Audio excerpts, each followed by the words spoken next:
Bienvenidos a nuestro canal Voz del Pueblo Cubano. Hoy queremos compartir un corto debate entre Agustín Laje y Lupe Batallán, ambos escritores de origen argentino que se encuentran de gira por México. En esta ocasión ellos trataron temas como el aborto, la legislación y la despenalización del mismo, sus vínculos con la religión y la política. Agradecemos de antemano por sus opiniones y comentarios acerca de este tema, así como sus sugerencias de otros temas que deberíamos incluir en futuros videos. Su participación es importante en el crecimiento y difusión de nuestra plataforma. No olvide suscribirse a nuestro canal, activar la campanita de notificaciones y compartir con amigos y familiares. Les deseamos que tengan un buen día y que Dios los bendiga a todos. Les agradezco mucho que estén con nosotros esta mañana. Lupe, ¿cómo está? Buenos días. No, mil gracias a vos. La verdad que estoy muy bien, muy contenta de estar en México. La primera vez que estoy y me están recibiendo de la mejor manera. Muchas gracias. Agustín Laje, ¿cómo estás? Muy bien, muchas gracias por la invitación, es un placer. Gracias. Busqué en Wikipedia Agustín Laje, dice Wikipedia. Es un escritor, politólogo y conferencista argentino. Es coautor del bestseller El Libro Negro de la Nueva Izquierda. Es fundador y presidente de la Fundación Libre, un think tank de ideología conservadora. Ha sido considerado como un ultraderechista. Qué feo, ¿verdad? Que le digan un ultraderechista. No, a ver, me han dicho cosas peores. Por ejemplo. Bueno, a mí me daría más miedo que me digan que soy de izquierda, por ejemplo. Sí. Afortunadamente ese insulto jamás me lo han dicho, con lo cual me siento cómodo con que me digan que soy derechista. Ya lo de ultra suena un poco amarillista, ¿no? Derecha sí, yo soy una persona de derechas. Con lo cual que le pongan ultra, super, mega, recontra de derechas, bueno, eso ya queda de acuerdo a quien lo redacta, ¿no? Sí. Pero soy de derechas. ¿Usted, Lupe, se considera de centro, derecha, izquierda, ultra? Yo creo que estoy mucho más cerca de la derecha que de cualquier otro lado. ¿Centro-derecha? No, ¿O derecha? Sí, con aquellos que se definen de centro-derecha la verdad es que no me encuentro. Considero que son más de izquierda que otra cosa. ¿Son tibios? Sí.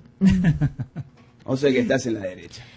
Sí, no me gusta tanto la definición derechas-izquierdas porque considero que lamentablemente ahora hay gente que se dice de derecha y defiende valores que están más cerca de la izquierda, y hay gente de izquierda que, digamos, tiene valores que podría estar perfectamente en una derecha. Pero hay mucha polarización.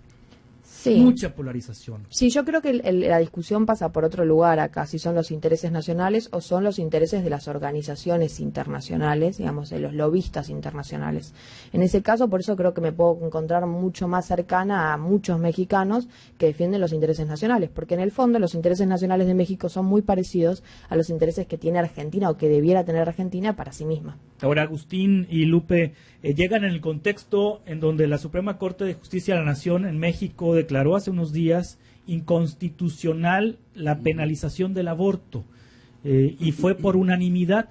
Resulta que el ministro ponente, Luis María Aguilar, que fue el que hizo el proyecto de sentencia, se le consideraba de derecha, o sea, conservador, así, y sorprendió su proyecto de sentencia y también la unanimidad de la Suprema Corte de que no debe ir a la cárcel una mujer por abortar. Bueno, lo primero que hay que saber es que no hay ninguna mujer en la cárcel por hacerse un aborto en México.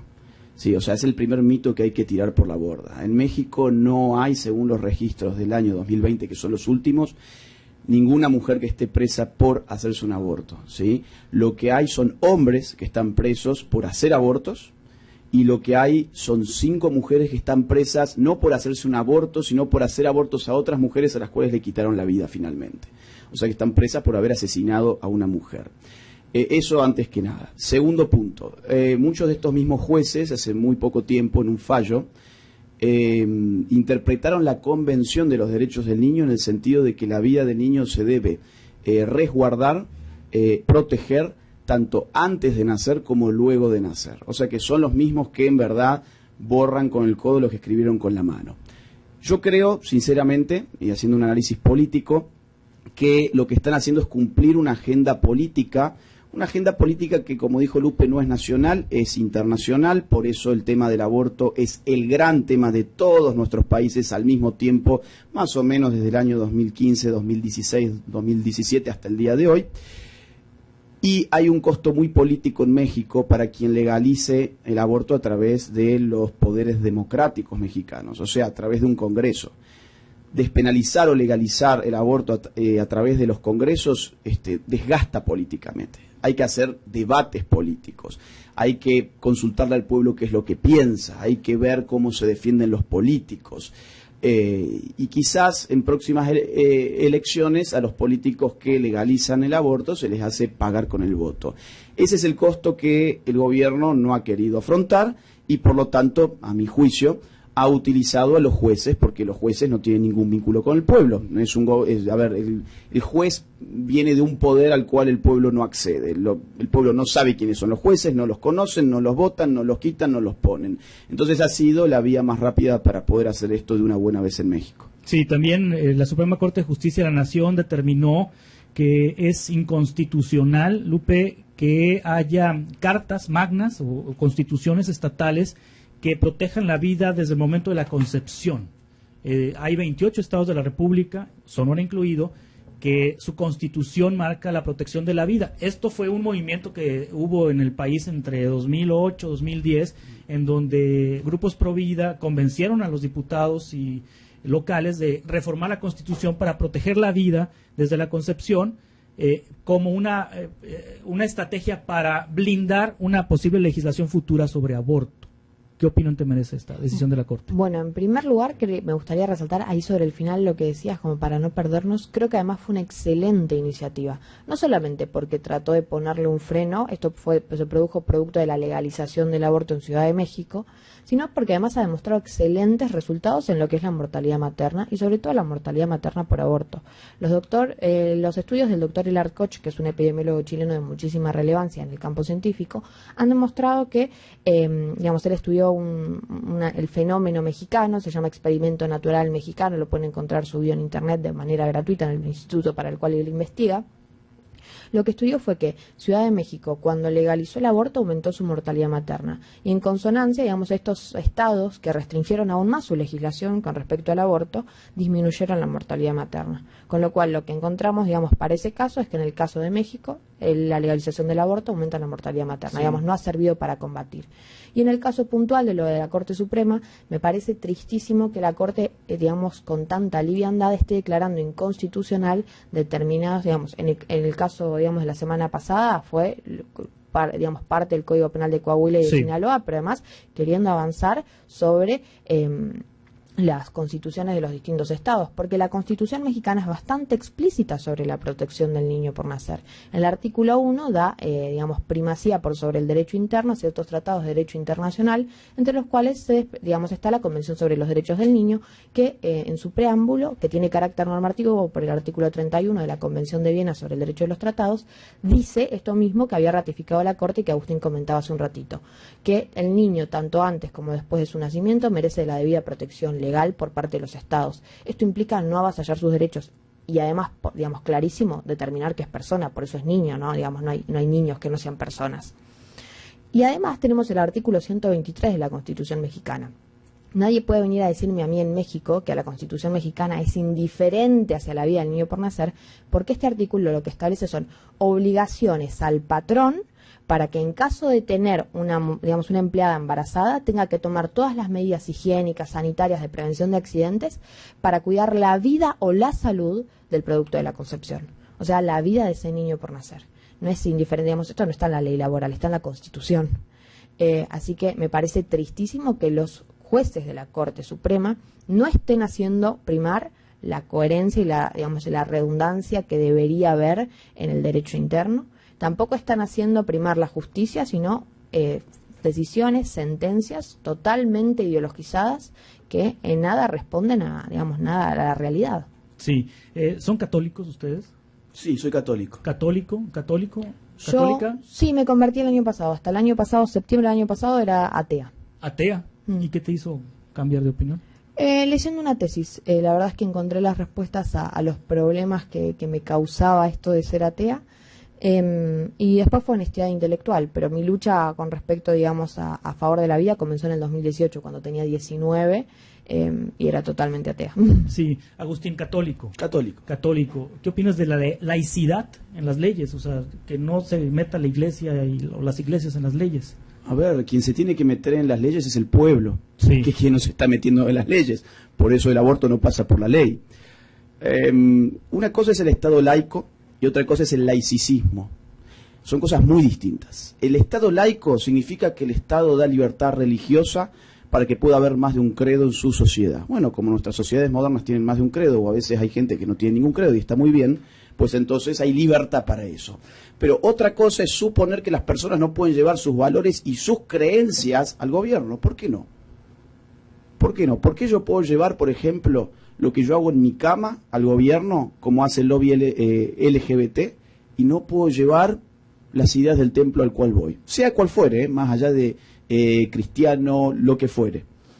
O sea, el laicismo lo que hace es fragmentar la unidad que es la persona para decirle, no, tus creencias se tienen que mantener dentro de cuatro paredes, y bueno, si en algún momento vos llegás a tener poder político, pues tus creencias te las dejás dentro de las cuatro paredes.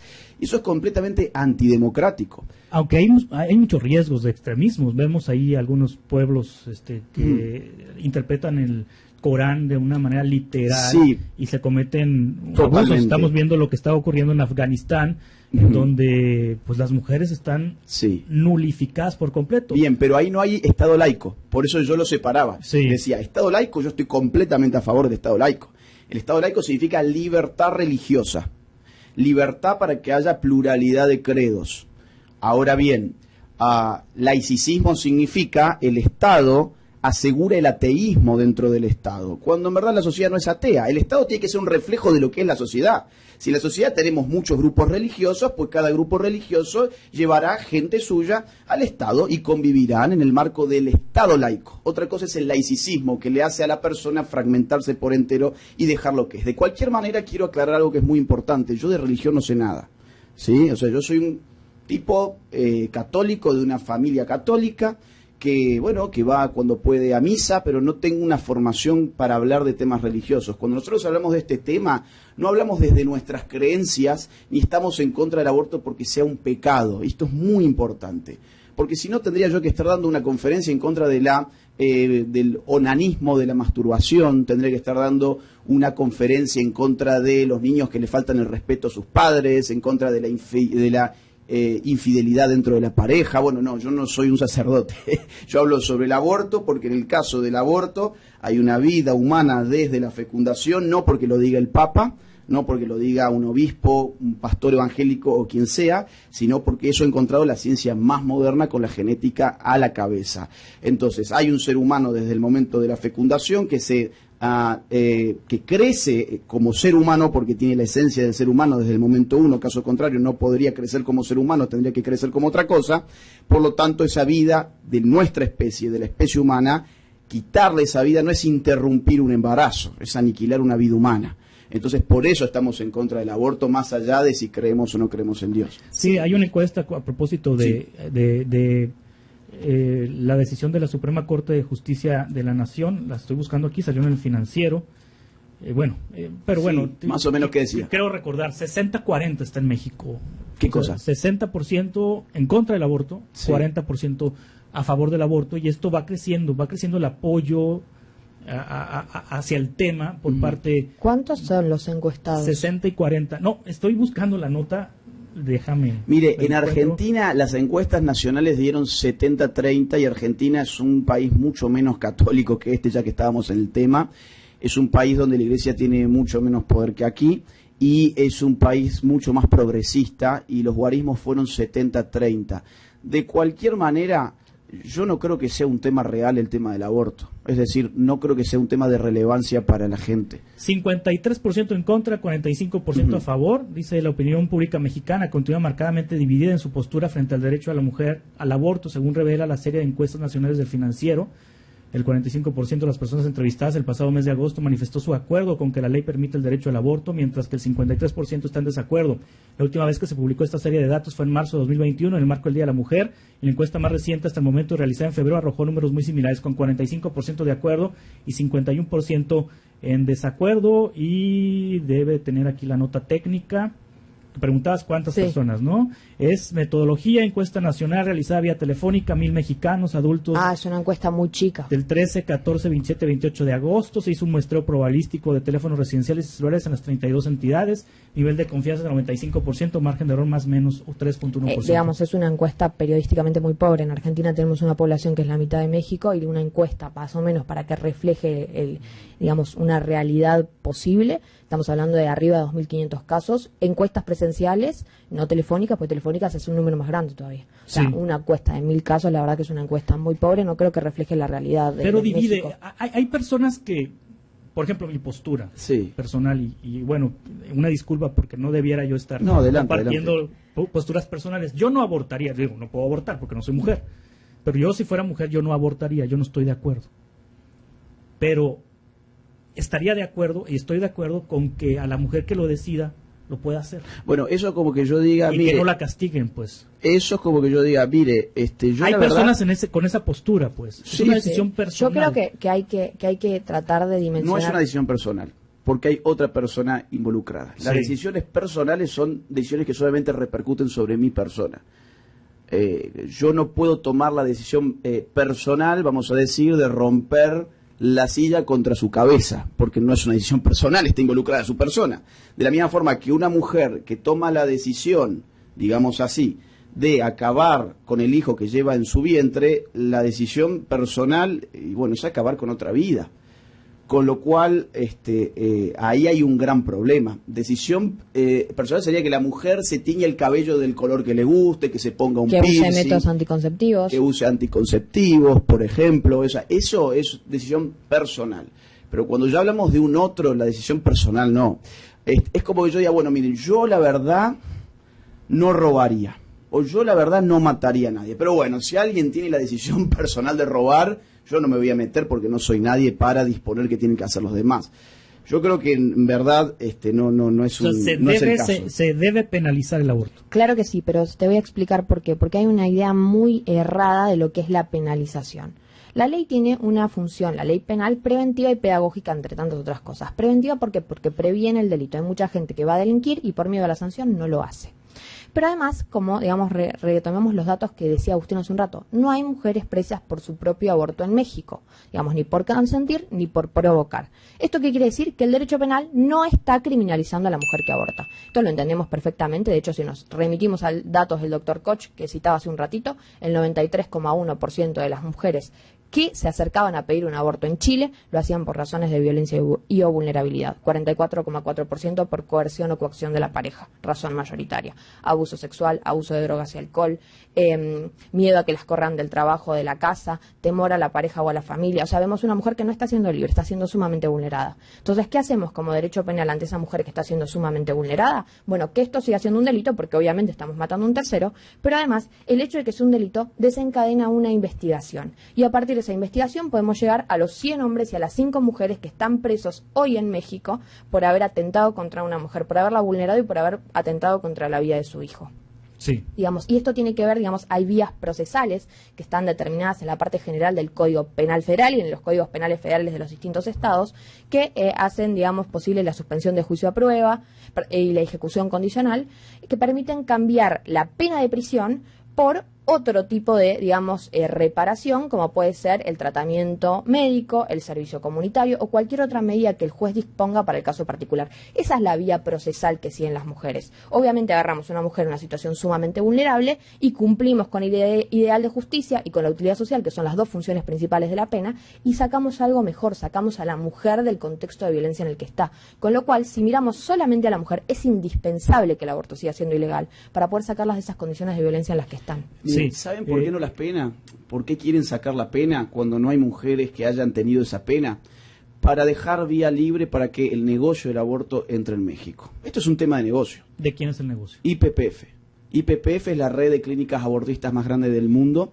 Ha puesto en las organizaciones abortistas de México entre el año 2008 y el año 2016. Ya me están sonando la campanita. Estamos sonando la campanita. Sí. 2016, o sea, esos 8 años de los cuales los reportes financieros están públicos Sí. en la página ippf.org, han puesto prácticamente 20 millones de Finalmente dólares. me gustaría preguntarles. Sí, pero esto es realmente muy importante. 20 millones de dólares para financiar el negocio del aborto en México. La Es gente decir, lo cuando puede se chequear en la despenaliza, página lo web que de pasa la es que la IPPF. industria del aborto puede La ingresar. gente quiere información, necesita información para tomar una decisión, pero los extremismos de ambos lados, del feminismo y de Provida, pareciera que no hay oportunidad de que haya debate, que haya...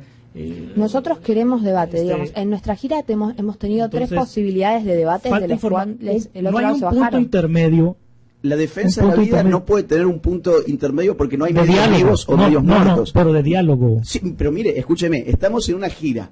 Invitamos a los sectores opuestos a nosotros a un diálogo abierto, público, filmado. Y no quieren. Y no quieren. De hecho, en esta ciudad teníamos programado uno de esos encuentros públicos, abiertos y filmados, debate vamos a llamarlo, y no quisieron. En Ensenada no quisieron. En Mexicali no quisieron. En Tijuana no quisieron. ¿Saben por qué? Porque los pierden. Porque no tienen datos. Los Bien. datos le van en su contra. ¿Dónde van a estar? ¿Dónde se presentan? Ya estuvimos Ayer. ayer. Sí. ¿Y luego van para dónde? Y luego nos vamos a Saltillo, y luego nos vamos a Monterrey. A Monterrey. y venimos como de 10 ciudades más. Muy bien. Pues Muy muchas amable, gracias por ¿eh? estar aquí. Agustín Laje, politólogo y escritor. Lupe Batallán, escritora y activista por la vida. Muchas Muchas gracias.